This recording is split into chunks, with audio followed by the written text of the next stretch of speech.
बोलो मेरा सुनने वाला कान, ग्रहण करने वाली हृदय दो, मेरे मन की आँखें ज्योतिर्मय करो प्रभु, अपने आत्मिक प्रकाशन को दो, हमारे अंदर प्रकाश को डालो ताकि आपकी वचन हम समझ पाए, हम उत्तम भूमि बने, 100 गुना फल लाने वाले बने, एक भी फल शैतान चुराने ना पाए। हृदय रूपी पटुका में लिख दीजिए। इस वचन के अनुसार हम चले और रात और दिन उसको मनन करें और हम आशीषित हो यीशु के नाम से, आमीन, हालेलुया। तो ऐसे करके हम प्रार्थना करके वचन को पढ़े ताकि हमारा वचन, परमेश्वर का वचन जो है हमारी मनों में, हृदय में लिख दिया जाएगा और हम उसको क्या करेंगे, याद रख पाएंगे। Praise the Lord. और बार बार वो वचन ही हमसे बात करेगा। आज हम देखेंगे यशाया 65, यशाया नबी का पुस्तक 65 का 1 पढ़ रहे हैं और 2 पढ़ रहे हैं, 1 और 2। आगे भी और भी वचन में हम जाएंगे। तो हम इसको परमेश्वर का प्रेम के विषय में, परमेश्वर का अनुग्रह के विषय में हम देख रहे हैं। जो मुझको पूछते भी ना थे वे मेरे खोजी है, और जो मुझको ढूंढते भी ना थे उन्होंने मुझे पा लिया।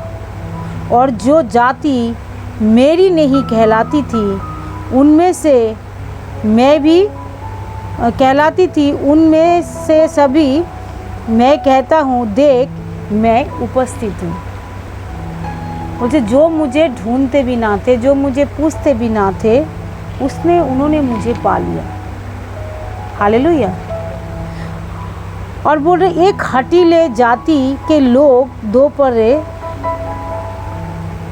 हठीले जाति के लोगों को और दिन भर हाथ फैलाता रहा, जो अपनी युक्तियों के अनुसार बुरे मार्गों पर चलते हैं। परमेश्वर क्या कर रहे हैं, एक के ऊपर अनुग्रह हो गया है, जैसे बोलो मेरे ऊपर अनुग्रह हो चुका है, क्योंकि मैंने उसको ना खोजते थे ना उसको ढूंढते थे, मैं उनको नहीं जानता था। मेरा जन्माने वाला, मेरा सृष्टिकर्ता, मेरा बाप कौन है। हालेलुया। यहाँ पे 2 कैटेगरी के विषय में परमेश्वर बात कर रहे हैं। यहाँ पे 2 कैटेगरी के लोग हैं। एक कैटेगरी जो यीशु मसीह को पा गया, और एक कैटेगरी जो परमेश्वर जिसके आगे हाथ फैला रहे हैं, वो अभी तक हठीले जाती हैं, अभी तक लौट के नहीं आ रहे हैं। हालेलुया। यहाँ पे क्या करें, जो मुझे पूछते भी ना थे वो मेरी खोजी है, और जो मुझे ढूंढते भी ना थे उन्होंने मुझे पा लिया। आमीन। तो हमने कोई अपना काम नहीं किया मेरे प्रियो। जो परमेश्वर को हम बहुत ज़्यादा ढूंढा, या जीवित हमने ढूंढा होगा कुछ और मार्ग में गलत कामों में, लेकिन जीवित परमेश्वर को तो नहीं ढूंढा था। Praise the Lord. जीवित परमेश्वर को क्या हम खोज रहे थे, हम जानते थे कौन है, हम सब कुछ करते थे, हम एक धर्म समझकर चलते थे। हमारे अंदर क्या था, जो क्रिश्चियनिटी एक धर्म है, हम क्रिश्चियन हैं, हम ईसाई हैं, ईसाई घर में पैदा हुए हैं, तो यीशु मसीह का एक फ़ोटो डाल दो और क्या हो जाएगा, और धूप जला लो, एक ऑल्टर लगा लो, एक अगरबत्ती जला लो। वो जो जिंदा है, जिंदा के आगे जो अगरबत्ती नहीं जलाया जाता है, हम उसको नहीं देखते थे, हम एक मूर्ति की समान उसकी उपासना करते थे। वो एक मूर्ति है। मेरा परमेश्वर बोलो कोई मूर्ति नहीं है, वो बात करता है, वो जीवित है। Praise the Lord. क्योंकि जितने बार मैं बाइबल पढ़ती हूँ, परमेश्वर उतने बार मेरे से बातें करता है। जितने बार मेरे अंदर कोई क्वेश्चन होता है, उतने बार परमेश्वर उसी वचन से मेरे से बातें करता है। तो वो मूर्ति कहाँ से हुआ? हालेलुया। वो तो मूर्ति नहीं, वो तो जीवित परमेश्वर है। अगर आपके मन के अंदर कोई क्वेश्चन भी है, अगर आप खुदा के आगे रखोगे, देखोगे कहीं ना कहीं से आपको सुनने को मिल गया। जो बाइबल नहीं पढ़ना जानता और जो बाइबल पढ़ना जानता है परमेश्वर उसे बाइबल के वचन से उसे ज़रूर बात करेंगे। हालेलुया। परमेश्वर उसको बाइबल की वचन से ज़रूर बात करेगा, जो बाइबल को पढ़ना जानता है और जो मन में कोई थैंक यू जीसस, हालेलुया। तो बोल रहे एक जाति और भी है, क्योंकि हमारे ऊपर इतना बड़ा दया हुआ, जो हम उसको खोजते भी ना थे हम पा गए। मतलब परमेश्वर ने क्या किया बोलो, हमारी समझ को खोल दिया, हमारी बुद्धि को खोल दिया, ताकि हम उसके पीछे चल सके। और एक जाति और है बोलो, वो हटीले जाति। एक कौन जाति है? जिसको बार बार बोलते रहो, सच्चाई को बार बोलते रहो। परमेश्वर कहते मैं उसके आगे हाथ फैलाता रहा। Praise the Lord. बोल रहे मैं उसके आगे हाथ फैलाता रहा, फिर भी वो उसकी युक्तियों के अनुसार बुरे मार्ग में ही वो चलते रह रहे हैं। एक जाति ऐसे भी है, तो तुम जान जाओ वो हटीले जाती है। परमेश्वर भी उसके आगे हाथ फैलाकर उसको बुला रहे हैं। कहते ना यीशु मसीह के आने के बाद ही मेरा जीवन बदल कैसे गया, मैं ये ऐसे लाइफ में आशीषित कैसे पा गया। कह रहे वो हटीले जाती है, क्योंकि प्रभु चाहता है जल्द से जल्द तो बदल जाए। कम से कम मेरा कामों के द्वारा भी विश्वास कर ले, मेरा प्रतीति कर ले, क्योंकि मैं यीशु मसीह हूँ जो परमेश्वर की ओर से आया हूँ।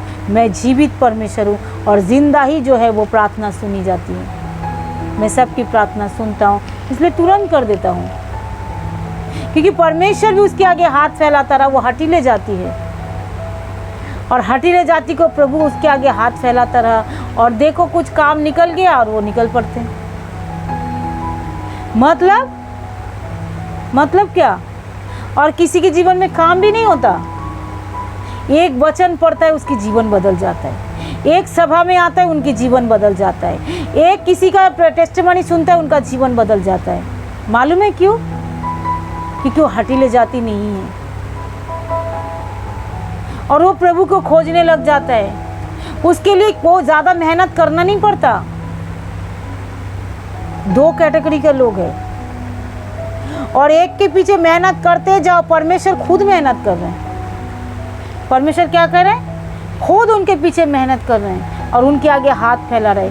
कम से कम मैं तेरे जीवन में कोई मिरेकल कर देता हूँ, तू विश्वास तो कर ले मैं जीवित परमेश्वर हूँ। मैं तेरे लाइफ में कुछ मिरेकल कर देता हूँ, तो विश्वास तो कर ले मैं ही स्वर्ग से आया हूँ, मैं वही यीशु हूँ जो तेरी एक प्रार्थना से मैंने ऐसे ऐसे लोगों को देखा इस कलीसिया में, इस चर्च में, इसे आया। आप लोग भी देखे, प्रार्थना भी हुआ, एकदम तुरंत उसका ज़िंदगी बदल गए, तुरंत वो ब्लेसिंग पा गया, तुरंत उसकी लाइफ चेंज हुआ। लेकिन बस वहीं तक सीमित। फिर वो दुनिया को, यीशु मसीह को टाटा करके वो अपनी दुनिया में खो गए। बोलो ऐसा हमको नहीं होना है। ये हटीले जाती है। पिता उसके लिए क्या कर रहे? आज भी हाथ पसारे रहा, आज भी हाथ फैलाता रहा। यही वचन हम रोमियो में भी देख रहे हैं। रोमियो की पुस्तक, रोमियो की 10 में तो मैंने ये बातें देख रही थी और मैंने बोला देखो, कह रहे एक हटीले जाति है जिसके लिए मैं हाथ पसारे रहा। मैं रोमियो का 10 का पढ़ रहे हैं, फिर उसके बाद हम आपको दिखाएंगे 10 का 20, रोमियो का 10 का 20।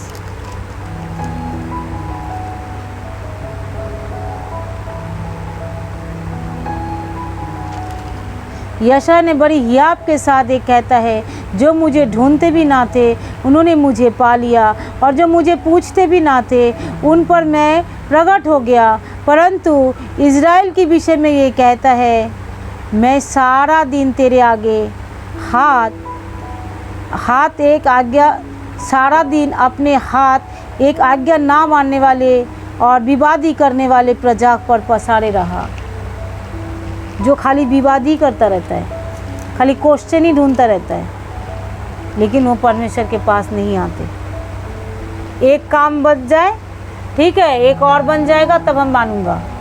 दूसरा भी परमेश्वर कर देता है, तीसरा भी हो जाए तब भी मैं मानूंगा, चौथा भी हो जाए तब मैं मानूंगा। वो हटीले जाते हो, मानते ही नहीं है। और परमेश्वर कहते हैं ऐसे लोगों के आगे मैं हाथ फैलाता रहता हूँ, तू आ जा, ताकि तेरे जीवन में इसलिए मैं मिरेकल करता हूँ। Praise the Lord. तो पुराने नियम से, क्योंकि यीशु मसीह का अनुग्रह आज हमारे ऊपर हुआ, क्योंकि एक वचन और देखेंगे जो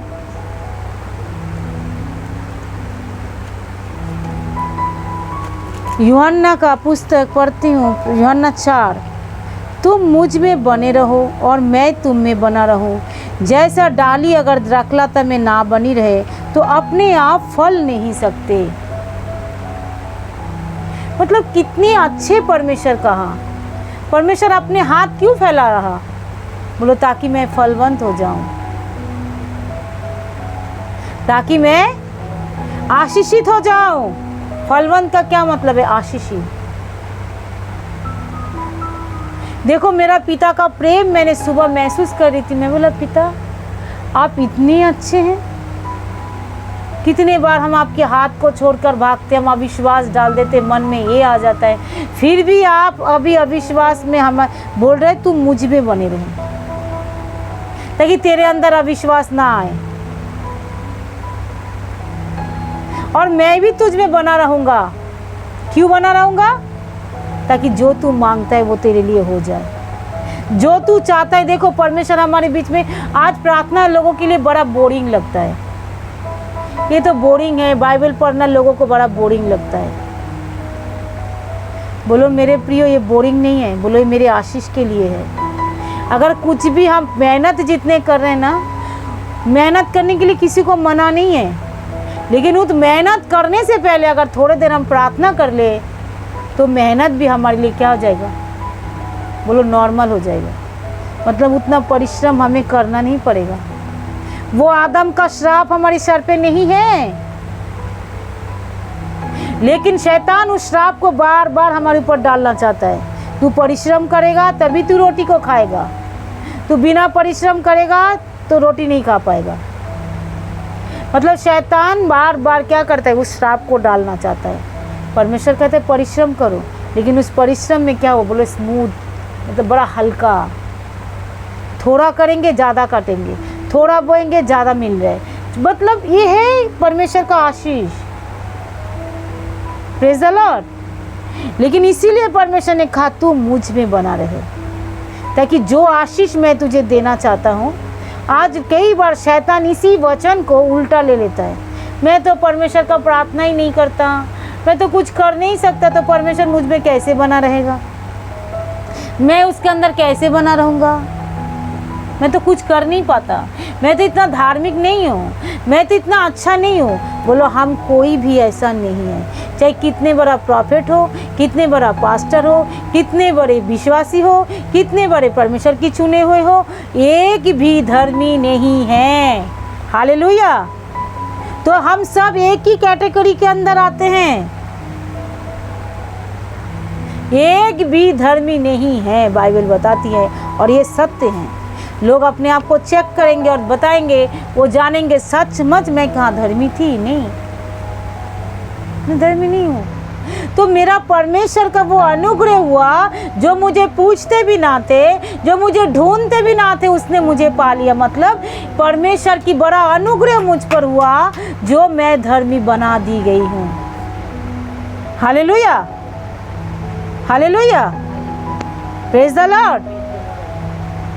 तो मेरे अंदर वो घमंड कहाँ से आएगा? जो मैं बड़ा प्रॉफिट हूँ, मैं बड़ा पास्टर हूँ, मैं बड़ी दर्शनधारी हूँ, मैं बड़ा विश्वास, ऐसा नहीं हूँ ना। नहीं, हम सब एक है यीशु मसीह में, सब एक है, छोटे भी और बड़े भी। परमेश्वर ने कहा मैं जिसके ऊपर दया करना चाहूँ मैं दया कर सकता हूँ, और जिसके ऊपर मैं अनुग्रह करना चाहूँ मैं कर सकता हूँ। उसने तो बहुत ज़्यादा दशमांश दिया, उसके ऊपर दया नहीं हुआ। उसने 1 रुपया दिया, उसके ऊपर दया हो गया, तो वो उनकी मर्जी है भाई। हालेलुया, वो उनकी मर्जी है, उनके ऊपर दया हो गया। आमीन। क्योंकि वो मेरे बाप की मर्जी है किस संतान को क्या दे, हम इसके लिए कुछ नहीं बोल सकते। मेरे पास बहुत सारे चीज़ है, मैं किसी को ज़्यादा भी दे सकता हूँ, किसी को कम भी दे सकती हूँ। तुम मुझ पे उंगली नहीं उठा सकते, जो आपने मुझे उनको ज़्यादा दिया मुझको कम क्यों दिया, ये मेरी मर्जी है। Praise the Lord. ऐसे परमेश्वर का मर्जी है किसको क्या दें। लेकिन बाइबल ये भी बताती है परमेश्वर किसी को पक्षपात नहीं करता, वो हृदय को देखकर लोगों को देता है। मैं इतना पैसा दे रहा हूँ बोल के प्रभु से कुछ पा जाऊँ, नहीं, वो हृदय को देख रहा है। उसके पास 1 ही रुपया है, वो उसको डाल दिया और उसको क्या हो गया, परमेश्वर उसके ऊपर बड़ा अनुग्रह कर दिया। परमेश्वर दिल के अंदर देखता है, प्रेम को देखता है। ये बहुत बड़ा टीचिंग है, धीरे धीरे समझ जाओगे सब कुछ। क्योंकि इसलिए परमेश्वर ने कहा तुम मुझ में बने रहो, नहीं तो डाली अगर द्राक्षलता में नहीं बने रहेगा तो बिल्कुल फल नहीं ला सकता। तो डाली को क्या करना है, बोलो द्राक्षलता के साथ बने रहना है। क्योंकि परमेश्वर हमारे को ये ऑफर दे रहा है बेटा। जैसे एक माँ बाप जब बच्चे जब छोटे होते हैं तो माँ बाप के हाथ पकड़ कर चलते, तो बच्चे क्या सोचते, मेरे पास माँ बाप है, मुझे कोई चिंता नहीं है, सोचते हैं ना। तो परमेश्वर कहते हैं मैं तेरे साथ हूँ, डर मत, तू मुझ में बना रहे, तुझे चिंता करने की कोई ज़रूरत नहीं है, इसलिए तू मुझ में बना रहे। और लोग इस बने रहने को इतना बड़ा बना दिया ना, लोग डर जाते, जो बने कैसे रहेंगे, मैं तो धार्मिक नहीं हूँ, मैं तो अच्छा नहीं हूँ, मेरे बोली अच्छा नहीं है। आप कितनी भी बिगड़े हुए हो, अगर आप यीशु मसीह को ग्रहण कर लिया ना, यीशु मसीह को प्रभु बोलकर मान लिया ना, आपने अंगीकार कर लिया ना, आप परमेश्वर की बेटे और बेटियां हैं। परमेश्वर आपके जीवन में आ गया है। Praise the Lord. चाहे आपका काम कितनी भी खराब हो, लेकिन परमेश्वर आपके बुरे काम को नहीं देख रहे। लेकिन आप बने रहोगे तो क्या हो जाएगा, धीरे धीरे वो सारे बुराई, क्योंकि बोले एक मियन में 2 तलवार नहीं रह सकते, क्योंकि चाहे बुरा रहेगा चाहे अच्छा रहेगा। अगर परमेश्वर मेरे साथ है, मैं परमेश्वर में बना रहूंगी तो शैतान और पवित्र आत्मा साथ नहीं रह सकते, क्योंकि पवित्र आत्मा ही हमारे साथ है। आमीन। तो आप बोल सकते हो उस समय, जो आप पवित्र आत्मा मेरे साथ है, क्योंकि मैंने यीशु मसीह को प्रभु ग्रहण कर लिया, अब तेरा यहाँ पे क्या काम, तू हट। आमीन। तो यहाँ पे क्या बोल रहे, इसीलिए परमेश्वर ने क्या कहा, तो तुम मुझ में बने रहो। आमीन। परमेश्वर में इसको कोई फायदा के लिए नहीं बोला, बोलो मेरी फायदा के लिए वो बोल रहे, ताकि हम उस पर बने रहे। क्योंकि डाली अगर द्राक्षलता में बनी ना रहेगा तो फल नहीं ला सकता। सुन रहे हो? तो अगर फल लाना है, आशीषित पाना है, बिजनेस में, नौकरी में, चाकरी में, सेवकाई में, बॉडी में, परिवार में, अगर ब्लेसिंग होना चाहते हो तो परमेश्वर में बने रहना बहुत ज़्यादा ज़रूरी है। अगर मैं चाहती हूँ मैं बहुत ज़्यादा प्रभु में क्या हो, पवित्रताई में चलूँ, बहुत ज़्यादा प्रभु के साथ संगति करूँ, तो बने रहना बहुत ज़्यादा ज़रूरी है। मतलब परमेश्वर की बने रहना का मतलब क्या होता है, बोलो परमेश्वर जो कहता है उसके साथ सहमत हो जाना। जो आप जो बोल रहे हैं मैं इसमें सहमत हूँ। आमीन। तो इसको कहते हैं बने रहना। अब शैतान बोल रहे हैं, हम शैतान की बातों में सहमत हो जाते हैं, उसको नहीं बने रहना बोलते हैं। हम परमेश्वर की, शैतान फुसफुसाए, शैतान आपको डराए, शैतान आपको धमकाए, शैतान आपको कुछ भी चेतावनी दे दे, तू मर जाएगा, तेरे से कुछ भी नहीं हो सकता, तू अच्छा नहीं है, तू पापी है, तू बुरे है, तो कुछ भी बोलता रहे। बोलो नहीं शैतान, यीशु मसीह मेरे अंदर है, मैं यीशु मसीह के अंदर हूँ। आमीन। यहाँ पे हम उत्पत्ति का पुस्तक थोड़ा देखेंगे तो इस वचन को आप थोड़ा अच्छी तरह समझ में आ जाएगा। उत्पत्ति का 17 में हम देखेंगे, तब अब्राहम 17 का 1 पढ़ रहे, तब अब्राहम 99 वर्ष का हो गया, तब यहोवा उसको दर्शन देकर कहा, मैं सर्वशक्तिमान ईश्वर हूँ, मेरी उपस्थिति में चलो और सिद्ध होते जाओ। बोलो पवित्रता में चलने के लिए, हमें पवित्र होने के लिए, पवित्रता में बने रहने के लिए भी हमें परमेश्वर की उपस्थिति चाहिए। हालेलुया। पहले हम पवित्र हो जाए तब परमेश्वर की उपस्थिति में हम चलेंगे। नहीं मेरे प्रियो, पहले हम पापी हैं, इसीलिए हम परमेश्वर की उपस्थिति में चल रहे हैं। बहुत सारे लोग, तू पापी है, तू तम्बाकू खाता है, तू गुटखा खाता है, तू पान खाता है, तू शराब पीता है, तेरे अंदर परमेश्वर नहीं है। ऐसा मत गिनो। अब्राहम के अंदर ये सब चीज़ जरूर था, कुछ ना कुछ तो था, तभी तो परमेश्वर ने कहा तू मेरी उपस्थिति में चल। परमेश्वर ने नहीं कहा पहले तू ये सब छोड़ तब मेरे पास आ जा। बोला पहले तू लड़ाई करना छोड़, ईर्ष्या करना छोड़, बुराई करना छोड़। तू मेरी उपस्थिति में चलेगा, तू अपने आप ये छोड़ता चला जाएगा। आमीन। तू मेरी उपस्थिति में रहेगा तो तू, तेरे अंदर शैतान काम नहीं कर पाएगा। समझ रहे कितना अच्छा मेरा पिता है। और हम पहले क्या देखते, कोई कलीसिया में आता है, तू बुरा है, तू अच्छा नहीं है, तू ऐसा है, तू वैसा है, तू बहुत ज़्यादा झूठ बोलती है। करे कुछ भी बोलते हो, आ तो रहे ना, आने दो। बढ़ तो रहे ना, बढ़ने दो। जो पौधा परमेश्वर ने लगाया है वो भवन में बढ़ता ही जाएगा। आमीन। तो बढ़ रहे, बढ़ने दो, आ रहे आने दो। आप किसी को क्या पता, उससे आपसे ज़्यादा वो धर्मी है। मालूम है क्यों? चुंगी लेने वाला क्या बोला, मैं तो दशमांश भी नहीं देता, मैं तो इतने पाप करता हूँ पिता, मैं तेरे सामने सर उठाकर देखने की भी लायक नहीं हूँ। क्या पता वो अपनी गलतियों को इस तरीके से आगे मान रहा हो, हाँ, और वो धर्मी गिना गया हो, और हम उसको क्या कर रहे हैं, तू गुटखा खाता है, तू पान खाता है, तू शराब पीता है, तू झूठ बोलता है, तू ऐसे कटे ड्रेस पहनता है, तू ऐसे कपड़े पहनता है, तू ऐसे करता है। हमको ऐसा नहीं करना है मेरे प्रियो, क्योंकि हम किसी को धर्मी नहीं बनाया जो हम किसी की पाप गिन सकते। ये बातें जान लो। मैंने धर्मी बनाया किसी को, तो किसी का पाप गिनने का भी मेरा ऊपर कोई अधिकार नहीं है। हालेलुया। जो पाप गिनने का पावर जिसके अंदर है, वो अगर हमारा पाप नहीं गिन रहे हैं तो हम किसी का पाप क्यों गिने भाई? तेरे तू अपना, दाऊद ने क्या बोला, तू अगर मेरे पाप को गिनने लग जाए ना, कोई भी इंसान तेरे सामने खड़े होने की भी योग्य नहीं है। तो पहले ना परमेश्वर की प्रेम को समझो। मेरा पिता का प्रेम कैसे समझ सकते हो?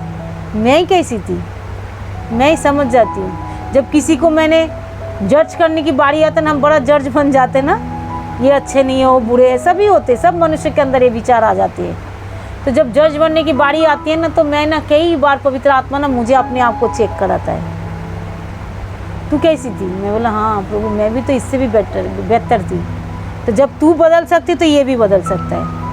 आमीन। जो परमेश्वर कहता ना, जब मैंने सोचा कि असंभव है, तो परमेश्वर ने कहा असंभव को भी संभव करने वाला परमेश्वर मैं तेरे साथ हूँ। Praise the Lord. जोरदार ताली बजाए। आप किसी को हम गिना नहीं सकते, तू बुरा है, तू अच्छा है, क्योंकि हालेलुया, क्योंकि परमेश्वर ने इसीलिए कहा तू मेरी उपस्थिति में चल अब्राहम, तभी तू क्या हो जाएगा, सिद्ध हो जाएगा। तू पहले सिद्ध नहीं हो पाएगा। तुम में कितनी भी बड़ा पापी यीशु मसीह के पास आ जाए, जितने भी पापी है, बुरे हैं, बीमार है, गरीब है, मैं सबको कह रही, सब प्रभु यीशु मसीह के पास आ जाए। तुम बदल नहीं सकते, बस उसके चरणों में बैठ जाओ, उसकी कलीसिया में शामिल हो जाओ, तुम बदल जाओगे। पवित्र आत्मा तुमको बदल देगा। तुमको प्रयास नहीं करना पड़ेगा, क्योंकि मैं बदल जाऊँ, मैं पापी हूँ, मैं बुरे हूँ। आज जितने भी परमेश्वर के लोगों इस वचन को सुन रहे हो ना, अपने आप को इतने भी गिरा हुआ मत समझो, क्योंकि परमेश्वर में हम सब एक है, और परमेश्वर हम सब से प्रेम करता है, और परमेश्वर की दृष्टि में हम सब एक है। हालेलुया। और परमेश्वर हम सब से प्रेम करता है। यहाँ पे देखो, हम उसको देखेंगे रोमियो का 11 अध्याय और 11 का थोड़ा 13 से हम थोड़ा देख सकते हैं। मैं तुम अन्य जातियों से यही कहता हूँ, जबकि अन्य जातियों के लिए मैं प्रेरित हूँ, तो मैं अपने सेवा की बड़ाई करता हूँ, ताकि किसी रीति से मैं अपने कुटुंबियों में जलन उत्पन्न करवाकर उससे कई एक का उद्धार कराऊं। क्योंकि जब उनका त्याग दिया जाना जगत में मिलाप के कारण हुआ, तो क्या उनका ग्रहण किया जाना मरे हुए में से जी उठने का बराबर ना होगा? आमीन। जब भेंट के पहला पेड़ पवित्र ठहरा, तो पूरा गूदा हुआ आटा पवित्र है, और जब जड़ पवित्र ठहरे तो डालियाँ भी ऐसा ही है। हालेलुया। तो हमारा जड़ कौन है? बोले यीशु मसीह। हम कौन है? डालियाँ है। और यीशु ने क्या कहा? तुम मुझ में बने रहे, मैं तुझ में। एक जगह यीशु ने कहा मैं दाखलता हूँ, तुम डालियाँ हो। एक जगह में इस जगह में यीशु मसीह कह रहा है जो मैं तुम्हारा जड़ हूँ। तो जड़ अगर पवित्र ठहरेगा तो डालियाँ भी पवित्र है। आमीन। तो जब यीशु मसीह हमारा जड़ है, तब अगर जड़ पवित्र है तो मैं भी पवित्र हूँ। Hallelujah, praise the Lord. तो जब जड़ पवित्र है तो मैं भी पवित्र हूँ। पर कुछ डालियाँ तो तोड़ी गई है और जंगली जैतून होकर उसमें से साटा गया है। जैतून को जड़ को चिकनाई की भागी हुआ है। तो डालियाँ घमंड ना करना, और यदि घमंड करे तो जान रख जड़ को नहीं परंतु जड़ तुझे संभालती है। तो हमारे अंदर कोई घमंड नहीं है, क्योंकि हम बहुत बड़ा धार्मिकता है। रोमियो का पुस्तक पढ़ोगे तो समझ जाएगा, सब समझ जाओगे। जो हम बहुत बड़ा धार्मिक है, बहुत नहीं, हम कोई धार्मिकता नहीं, कोई भी नहीं। यीशु मसीह मेरा धार्मिकता है। उसकी वजह से ही हम छुड़ाए गए, उसकी वजह से ही हम बचाए गए, उसी की वजह से हम पवित्र ठहरे। तो मेरा धार्मिकता और मेरा पाप दोनों में क्या हो जाए? दोनों ही बराबर है। अगर मैं धार्मिक का काम करूँ वो भी बराबर, और मैं पाप करूँ तो वो भी बराबर। क्योंकि मैं अपने कामों के द्वारा धर्मी नहीं गिनी गई, क्योंकि मैं एक जंगली जैतून थी जो मैं परमेश्वर की देह में साटी गई। Praise the Lord, hallelujah. जिसका काट दिया गया था, और वो परमेश्वर की देह में, परमेश्वर की जैतून के पेड़ में, यीशु मसीह के देह में हमारी को सटा दिया गया। तो हमें इतना घमंड करना ही नहीं है, ना दूसरे के ऊपर उंगली उठाना है। तो परमेश्वर की उपस्थिति में मेरे प्रियो, अगर हम चलते रह जाएंगे ना, हम सिद्धता के साथ बढ़ते चले जाएंगे। चाहे आप कितनी भी आपसे गलती हो रहा है, लेकिन परमेश्वर की दामन को मत छोड़ो, प्रभु की हुजूरी को मत छोड़ो, परमेश्वर के हाथ को मत छोड़ो। आप गलती कर भी रहे हो, पाप हो भी रहे, कुछ भी कर रहे हो, लेकिन खुदा की हुजूरी में आप बने रहो, तो आप सिद्धता के पास चलते ही चले जाओगे। एक दिन आप पवित्र हो जाओगे। Praise the Lord. एक दिन आप बदल जाओगे। रोज़ बाइबल पढ़ो, रोज़ परमेश्वर की आवाज़ को सुनो, रोज़ बोलो प्रभु मैं बदलना चाहती हूँ। परमेश्वर भी हमको बदलना चाहता है, इसीलिए वो बार बार कहता है तुम मुझ में बने रहो, मैं तुम में। डाली अगर दाखलत में बने रहना है तो फल नहीं ला सकता। हे अब्राहम, तुम मेरी उपस्थिति में चल और सिद्ध होता जा। तो घमंड करना कहाँ रहा? अगर जैतून, हम जंगली जैतून थे जो अच्छे जैतून के साथ हम साटे गए हैं। Hallelujah, praise the Lord. परमेश्वर इस वचन के अनुसार हमारी आंखें खोले, समझ खोले, और सबको प्रभु इक्वल देखे, और सबसे हम प्रेम करने वाले बने। प्रभु जैसा आपका प्रेम सारे मनुष्य के जाति के ऊपर है, कोई पाप आप किसी का गिनते नहीं है। आप पे केवल यीशु मसीह का उस बहता हुआ लहू को देखते हैं जो सारे संसार के लिए बहाया गया। प्रभु उस लहू के कारण हम धर्मी बनाए गए, और पूरी कलीसिया आज जगह जगह हो रहे, सब धर्मी बनाए जा रहे। प्रभु मैं धन्यवाद करती प्रभु आज निष्कलन पवित्र लहू के लिए। प्रभु जो इस वचन बाद में भी सुने, उसके जीवन भी बदले, वो भी धर्मी गिना जाए, वो भी आपकी उपस्थिति में चले प्रभु, और आपके संगति में बढ़ते चले जाए। हम सब अनंत काल तक अनंत भागी होने पाए प्रभु। सबकी मदद और सहायता करना परमेश्वर, बहुताई से सबको ब्लेसिंग देना। आपने सुना है, धन्यवाद। आपने कर दिया, इसके लिए धन्यवाद। सारी महिमा आपको देते यीशु के नाम से, आमीन।